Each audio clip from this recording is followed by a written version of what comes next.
शिष्यते अहम शादी मां, उसका जो समर्पण है, उस समर्पण के कारण वो जब तक नहीं समझेगा, गुरु का ये कर्तव्य है, गुरु का ये दायित्व है कि जब तक शिष्य ना समझ पाए तब तक उसका विवेचन करता रहे, और जब तक वो विवेचन करता रहेगा, उसके समझ आने तक उनको विवेचन करना पड़ेगा, और जब तक समझ ना आए और क्लियर ना हो कॉन्सेप्ट, तो शिष्यता लेना व्यर्थ ही हो जाएगा। तो शिष्य को एनालिसिस करना, विश्लेषण करना, संश्लेषण करके बताना कि त्याग क्या है, संन्यास क्या है, इसी के बारे में भगवान आगे बता रहे हैं, क्योंकि यहाँ पर निवेदन किया है। तो अब भगवान प्रारंभ करते हैं द्वितीय श्लोक।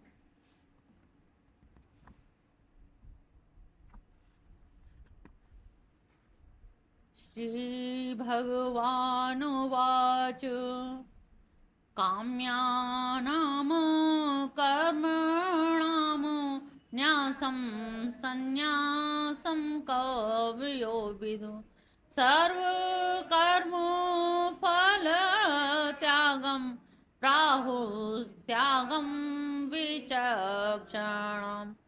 काम्यम कर्मण न्यास, एक तो जो काम्य कर्म, अभी तक वैदिक युग में क्या हो रहा था, कामना युक्त यज्ञ हो रहे थे, तप हो रहे थे, जो भी काम हो रहा था वो किसी कामना को लेकर के हो रहा था।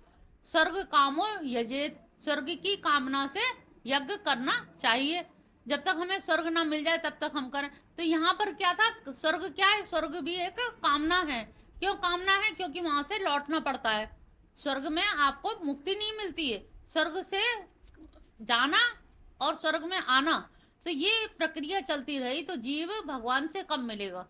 वो तो केवल जैसे कोई किसी के घर हो आए, या आप किसी तीर्थ स्थल में हो आए, वृंदावन घूम आए, तो कितने दिन के लिए, उसके बाद फिर यहीं आ गए लौट के, फिर उसी गृहस्थ की पचड़े में, तो क्या लगा, इससे तो वहां सही थे। तो वो फिर आपकी लगन फिर उस काम में लगी रही, तो फिर अच्छा काम करें, फिर जाना होगा, फिर वैसी व्यवस्था करें। तो अब हुआ क्या, आपकी अपनी मुक्ति नहीं हो पाई, ये आवा और गमन बना रहा। बार बार गए, गिरिराज जी गए, परिक्रमा लगाई, थक गए, घर आ गए, आश्रय ले लिया, फिर भ्रमित हो गए, फिर माया जाल में फंस गए, फिर योजना बनाई, फिर चले गए। तो आपने जो जो कार्य किए वो काहे के लिए किए, अपने कामना पूर्ति के लिए। तो कामना पूर्ति, जब जब हमारा मन भटका, घर में कलेश हुए या दुखी हुए, और हम वृंदावन की तरफ भाग गए।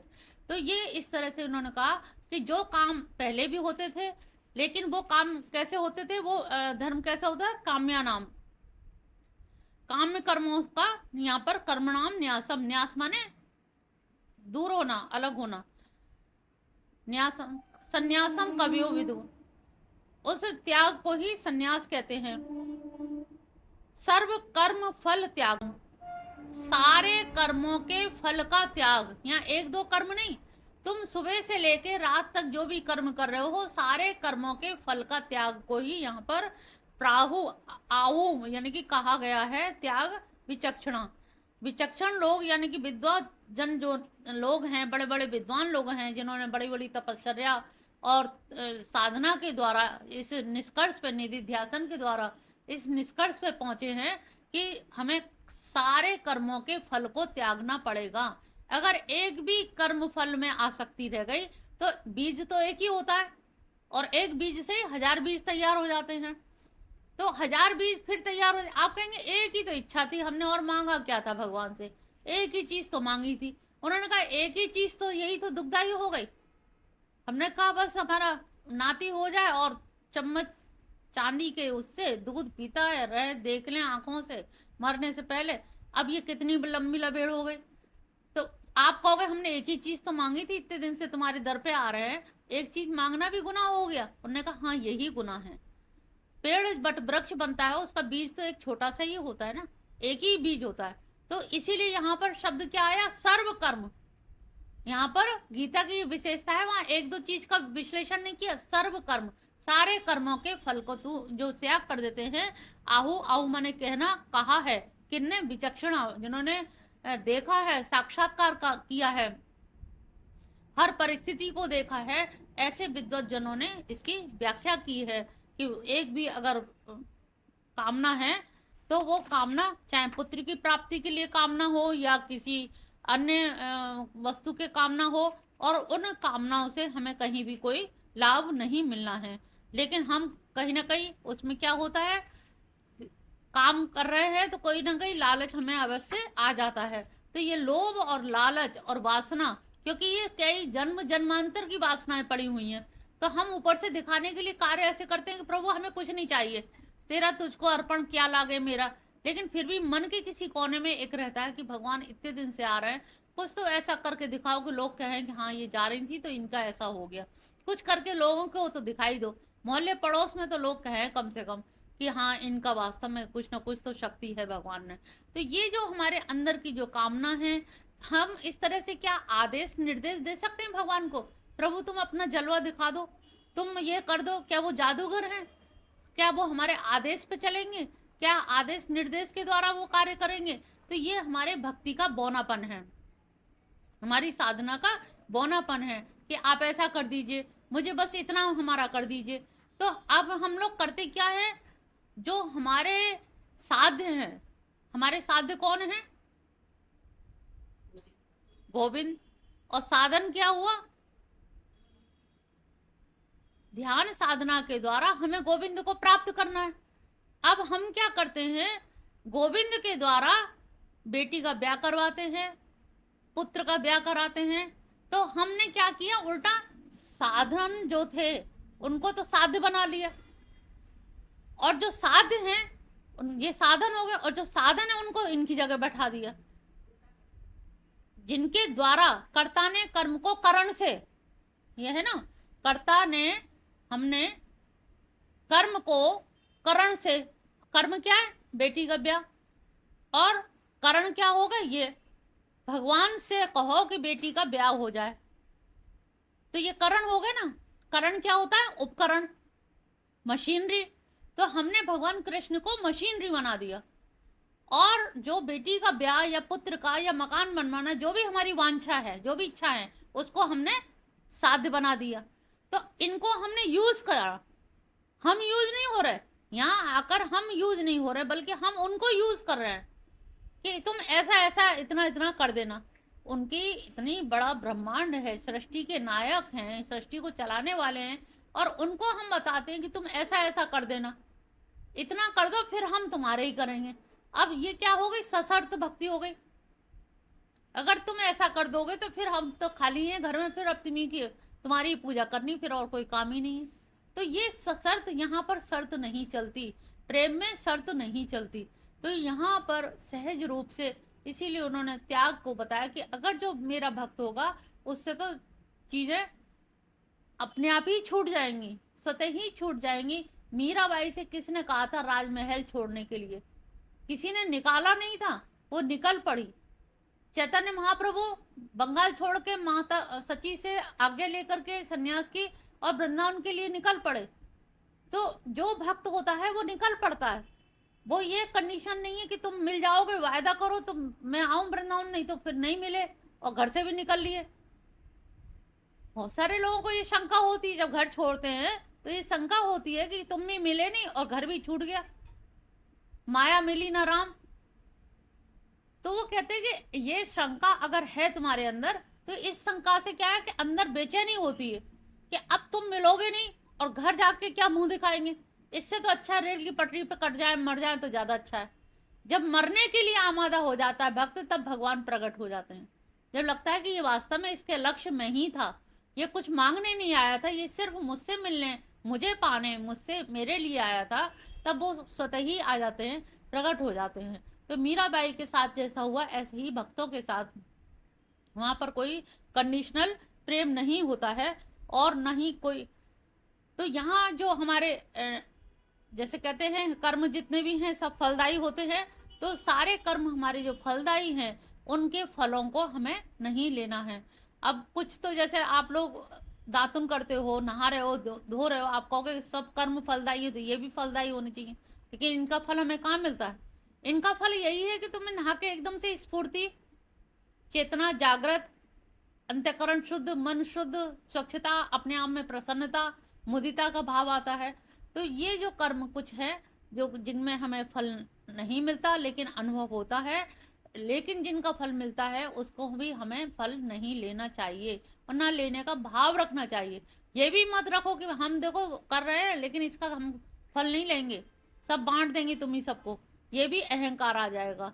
इसमें सहजता हो, सहज रूप से कि कर्म कराने वाले भी वही है, कर्म की सामग्री भी वही है, उपकरण भी वही है, और उन्हीं के द्वारा ये सब हो रहा है। निमित्त मात्रम भव सब साची, तू तो केवल निमित्त बन जा और तेरी कोई औकात नहीं है।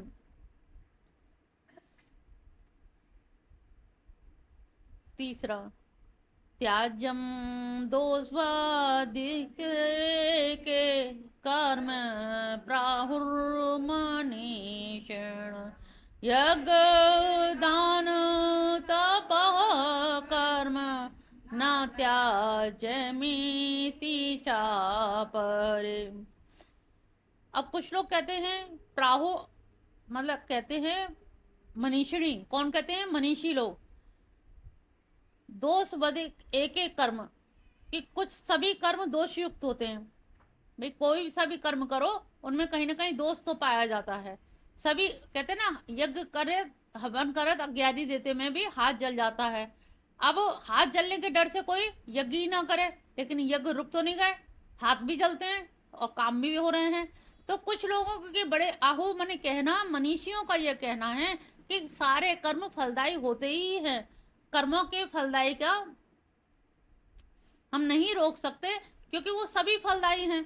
त्याजम, इसलिए कोई भी काम मत करो जब सभी कर्म फलदायी हैं, उनसे फल कोई ना कोई मिलेगा ही मिलेगा, इसलिए कर्म ही त्याज्य हैं दोष युक्त होने के कारण, उनका त्याग ही कर देना चाहिए। लेकिन दूसरे लोग चापरे, चापरे माने दूसरे लोग, अन्य लोगों का क्या मत है? पहला मत तो ऊपर वाले हो गया कि सारे तरह के कर्म त्याग देना चाहिए। चापरे अन्य लोग क्या कहते हैं? अन्य लोगों का कहना है यज्ञ दान तप कर्म ना त्याज्यमिति। ये जो तीन तरह के कर्म हैं, यज्ञ दान और तप, ना त्याज्यमिति, ये त्याग करने योग्य नहीं है। चाहे यज्ञ में हाथ जल रहा है, चाहे दान में आपको कष्ट हो रहा है, चाहे तप करने में कष्ट हो रहा है, तो आपको ये तीन काम तो करने ही करने चाहिए। अब यज्ञ करना, दान देना और तप करना, जो हमारी परिभाषाएं प्राचीन चली आ रही हैं, उन परिभाषाओं के विपरीत अगर हम गीता के अनुसार देखते हैं या आज के परिप्रेक्ष्य में जब देखते हैं, यज्ञ में माना कि कुछ ना कुछ हिंसा हो ही जाती है, सामग्री पड़ती है तो चीटी चीटे आ जाते हैं या कुछ ना कुछ। तो इससे अच्छा है कि आप चूल्हे में 5 आहुति जैसे पहले माताएं बहनें देती थी उस तरह की दे लें। तप हम नहीं कर पा रहे, एक पैर से खड़े होकर सूर्य का सेवन नहीं कर पा रहे, तो कोई अगर अड़ोस पड़ोस में बीमार है तो उसके घर भोजन पहुंचा दें। गर्मी में आपने सब्जी खरीदी बनाई उसके घर पहुंचाया, या हॉस्पिटलाइज्ड है, हॉस्पिटल में है तो उसके लिए हम सामग्री पहुंचा दें, उसकी सेवा शुश्रूषा, उसकी दवाई, उसकी व्यवस्था हम कर दें। तो ये भी आपका तप है कि घर में ताला लगा के या घर के लोगों को छोड़ के आप भाग करके जा रहे हैं। तो उन्होंने कहा वैसे तप मत करिए, और हर नारी के लिए या बालक के लिए या वृद्ध के लिए तप हो भी नहीं सकता। तो ये सेवा तो हम कर सकते हैं, किसी को बैठाना है या कोई एक्सीडेंट हो गया उसको हॉस्पिटल पहुंचाना, तो हम ये इस तरह का तप तो कर ही सकते हैं, इसमें हमारी कोई हानि नहीं है, बल्कि हम दूसरे का सर्वभूत हिते रता, हम दूसरे के कल्याण में हित में रत हैं, इसलिए वो परोपकार माना जाएगा। दान, दान में भी उन्होंने कहा कि आप देने वाले वैसे तो होते कौन है? दाता एक राम, भिखारी सारी दुनिया, लेकिन देते समय आप अपने आप को मालिक समझ लेते हैं। तो वो कह रहे हैं कि दाता एक राम, देते समय ये ध्यान रखें कि दाता तो एक राम है, उसने मुझे यहाँ खड़ा कर दिया है और ये करने के लिए कह दिया, और जो सामग्री है, जो धन आया है, जो भी है, वो उन्हीं का दिया हुआ है, वो कब चाहे छीन लें, जब चाहे उनकी मर्जी है।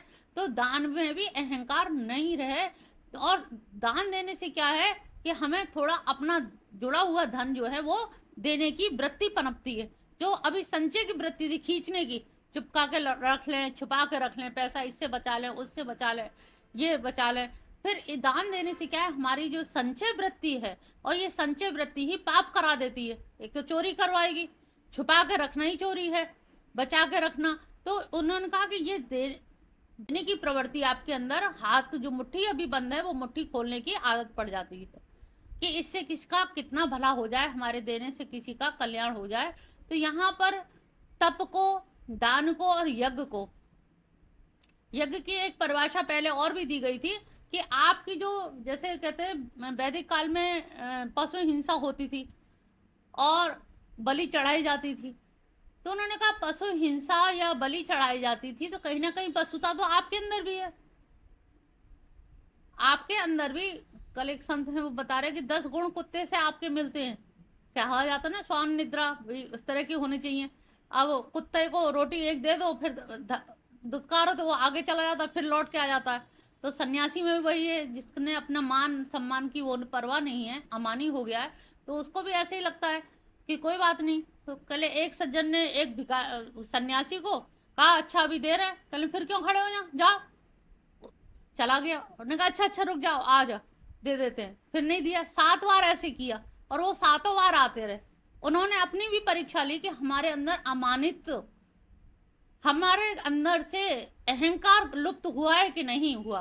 किसी का अपमान करने के द्वारा भी कहीं हमें क्रोध तो नहीं आ रहा। तो कभी कभी अपनी परीक्षा भी कर लेनी चाहिए। कोई अगर हमें अपमानित कर रहा है, कोई हमारी बुराई कर रहा है, कोई हमारे बारे में बुरा कह रहा है, तो ये हमें कान से सुनने की आदत होनी चाहिए। जब प्रशंसा सुनने की आदत है, और प्रशंसा को धर्म अध्यात्म में सुकरी विष्टा कहा गया है।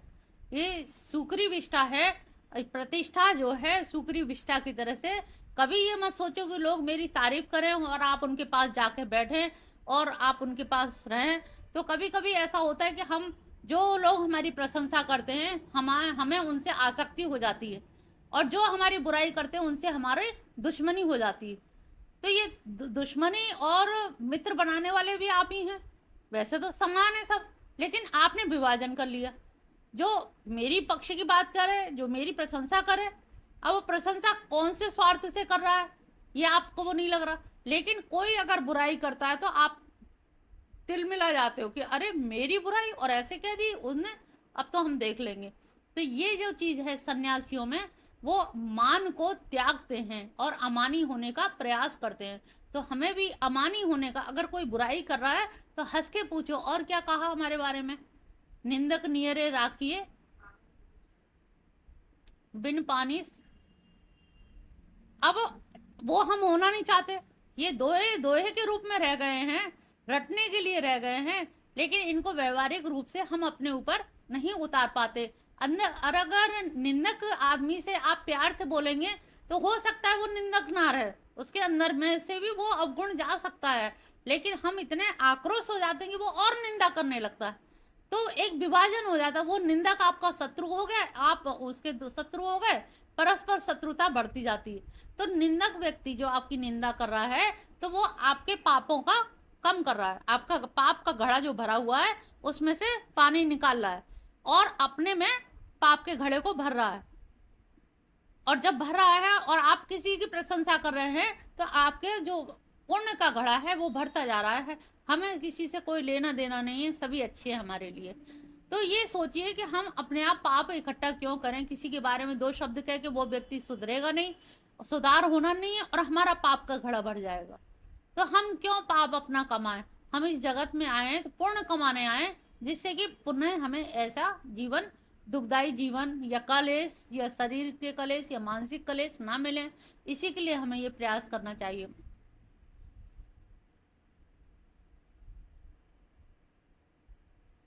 तीसरा श्लोक है, तीसरा हो गया क्या? हाँ,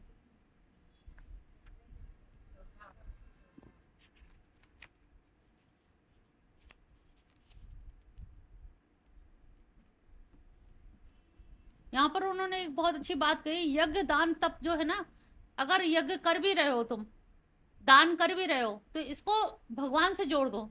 जैसे दान कर रहे हैं तो भाई तुम भी आ जाओ, तुम भी दान करो, तुम भी करो, हमने सबसे करा दिया। तो दान में अब जैसे हमने भोजन किया, भंडारे में हमने सब लोगों को खिला दिया और सबसे ले लिया।